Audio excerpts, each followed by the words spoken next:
Okay, so how's everyone doing? I think I was gonna title this video "To Tube or Not to Tube."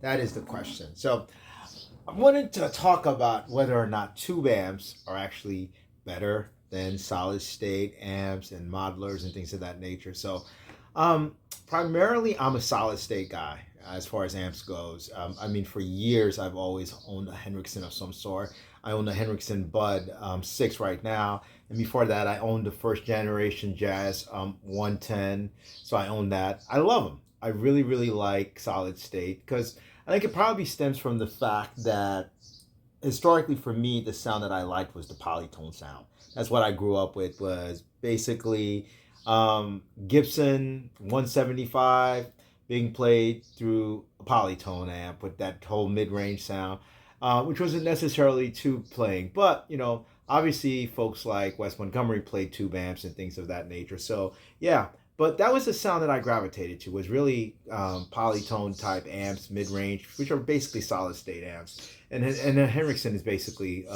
I guess, a modern day version of a polytone. But there are purists who absolutely love tube amps, and there's a whole host of jazz guitarists who play, what is it, the Fender Deluxe Reverb. So you've got, that is like almost like the holy grail of of amps. Let's just put it that way. But definitely the holy grail of jazz amps from that perspective. Peter Bernstein currently plays one. There's a lot of people playing them. So what I wanted to talk about was, I guess for me, the criteria is for choosing any amps, but really we can kind of go through them. I got about 5 of them that I kind of look at. 1, sound. 2, maintenance of the thing. 3, cost. You can never talk about something without how much do these things cost. 4th thing I want to talk about is the style of music. And the last one is about efficiency. So let's start with the sound. After all, we play guitar, we're playing music. It's all about the sound that you're getting out of that. So if something sounds bad and buzzes all over the place, you're not going to want to play it. If it doesn't have a nice, clear, warm tone, you're not going to want to play it. So sound is also very personal. There are purists out there who just think that a tube amp is to die for, and no solid state amp, no modeler can replicate, a good Fender Deluxe Reverb or whatever their tube of choice amp is from that perspective. And there are people who would argue that even when people are manufacturers or folks are building solid state amps, they're actually going after a tube sound. Okay, something that's pure. To me, the jazz sound is trying to replicate a really good guitar, period, right? You don't want it too muddy. I used to play a lot of mud. I'm getting a little bit clearer as I get older. But I do like a nice dark sound that's warm, chocolatey, but really lets the guitar sing through. So there's no sense in having, beautiful guitars that cost a lot of money with really good woods, only to doctor up that sound. So sound is the primary things. Some people, depending upon your style of music, which is, I'm going to talk about the fourth one, preferred to versus solid state. But first of all, consider sound, that's going to be personal, whether or not you like a tube sound versus a solid state sound. The second thing is about maintenance. You cannot talk about guitar amps without talking about maintenance. Everybody knows historically tube amps require a lot more upkeep. There are more issues with them, tubes rattling, tubes breaking. They just are very, very finicky from that perspective, you know. And then solid state amps, not that they're riddle free in terms of repair costs, it's just the way they're built. Set them, if they're built well, they're gonna last. They're not as finicky as tube amps, so that's one thing that I would probably give solid state amps over tube amps is maintenance. And the other thing too is I'll tell you what I'm playing. I'm playing through a Princeton Reverb amp right now, and then before I play this amp, I actually leave the amp on for at least a half an hour. I mean, it's singing right now and it's playing really beautifully, but that's if you go and you sit down and you put a tube amp on, depending upon what it is, it's not going to sound as good. We're usually within like the half hour to an hour or 2 hour mark. That's when you get a nice, the tubes are really, really hot. You know, that's when you get a nice flow of current, and then it sounds better. So you got sound as an element to consider. You've got the maintenance and sometimes costs associated with the upkeep of tube amps. You know, the other thing too is like, as far as like weight, you can get a lot of heavy weight as far as it concerns with tube amps. These things, the amps that I've owned, and I'll talk about them a little bit later, that have been tubed, they weighed a lot, some of them. So maintenance is something to consider. The third element is cost. So you've got sound, maintenance, and cost. Typically speaking, and I'm not going to say this is necessarily holds true for everything, tube amps that are quality tend to cost a lot more. Now, having said that, you do have a lot of tube amps like Bugera, like other brands that are very, very price conscious, where I don't know how they're making these things. They're making them such that, you know, they're in the $300-$400 range. But if you start looking at solid state amps like the Katana and all these other things like that, you're getting these amps with modelers and all this other stuff for like the $200 to $400 range, depending upon the style that you get. So cost, for the most part, it's a generalized statement. Tube amps tend to cost a little bit and sometimes a lot more than solid state amps. So you've got sound, maintenance, and cost to consider. The fourth one, which kind of dovetails into the sound, number one, is the style of music that you're playing. By way of example, there are guys who play rock and roll music and they swear by the fact that there's no pedal that can get that natural breakage when you kind of raise that volume that you get from tube amps. There's no pedal that can replicate that. And in their mind, they need a tube amp and they need to have that stuff overdrive a little bit and get that beautiful sound. I maintain there are some really good pedals, overdrive, distortion pedals, that kind of mimic it. And if you put people to the blind test and then somebody's playing it, you're not going to know if it's like the natural tubes overdriving the amp or if it's the pedal. But depending upon your style of music, I think tube amps are good for both jazz and really nice clean playing, played at a moderate volume, as well as overdriven natural sound driven by rock.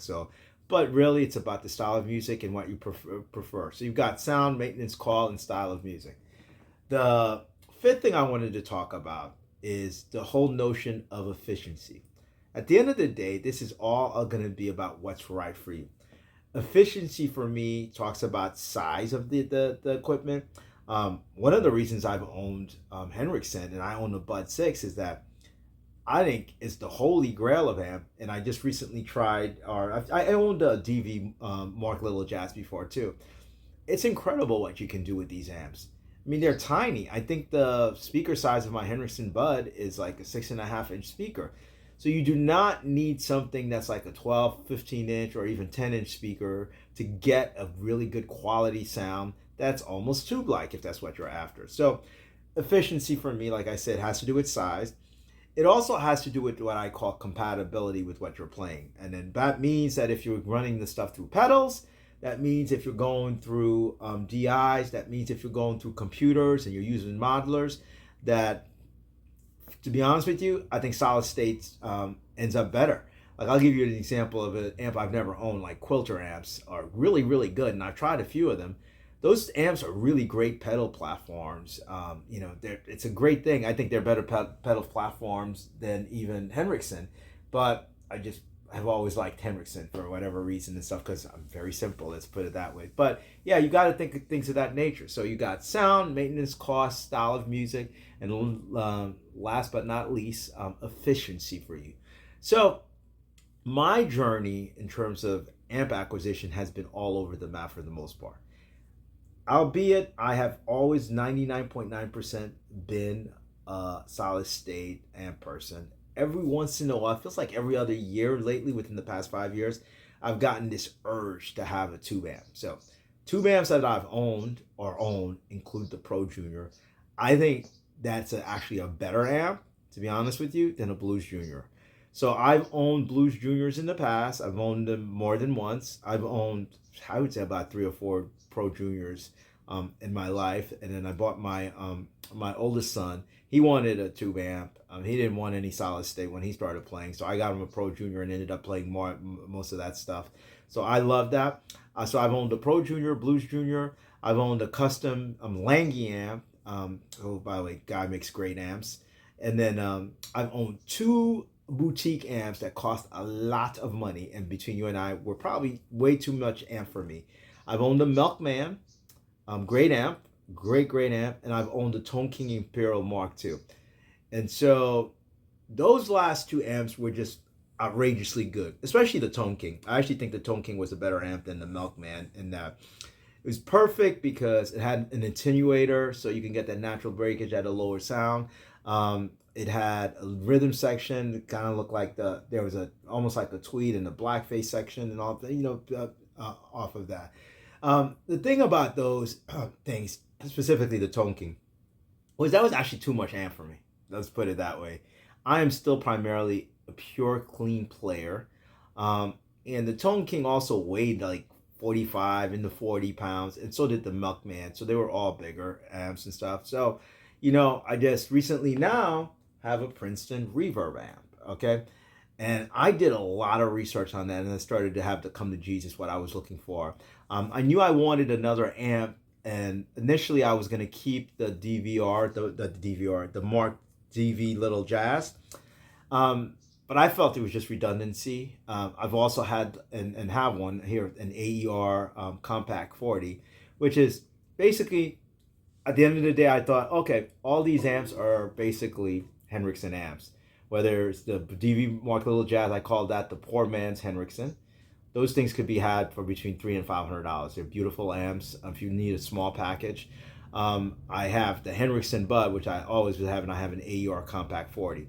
So why did I get the Princeton Reverb as opposed to anything else? I got the 10-inch speaker, and that was by choice. I A/B'd a lot of different amps. I A/B'd the Princeton Reverb, and it's a 68 Custom. That's the one that I got. I also A/B'd the Tone Master, and I also A/B'd a 12-inch speaker one. So I ended up coming home with the 10-inch speaker because it was a little bit more mid-rangey, and I liked that aspect of it. I didn't like the Tone Master as much as I thought I would like it. I just felt that it's replicating stuff that I have, just a little bit bigger footprint. It's pretty good, and it has like this, I guess, quasi-attenuator thing in the back of it. And then it's a good size. When I talked about efficiency in terms of the size of the amp, it just seemed to sit well. It's not overly big. I think both the Tone King and the Milkman were bigger amp. And you get that beautiful Fender tone out of it. And at the end of the day, it kind of fills a void that I had, which was I had these beautiful solid state amps, and I wanted another amp, but I did not want something that was maybe as luxurious or maybe as expensive as the Tone King and the Milkman that I have. All right then. Again, the amp that you choose is the amp that's right for you, period. This is all about subjectivity. And thank you again for watching. And as usual, practice, practice, and practice some more.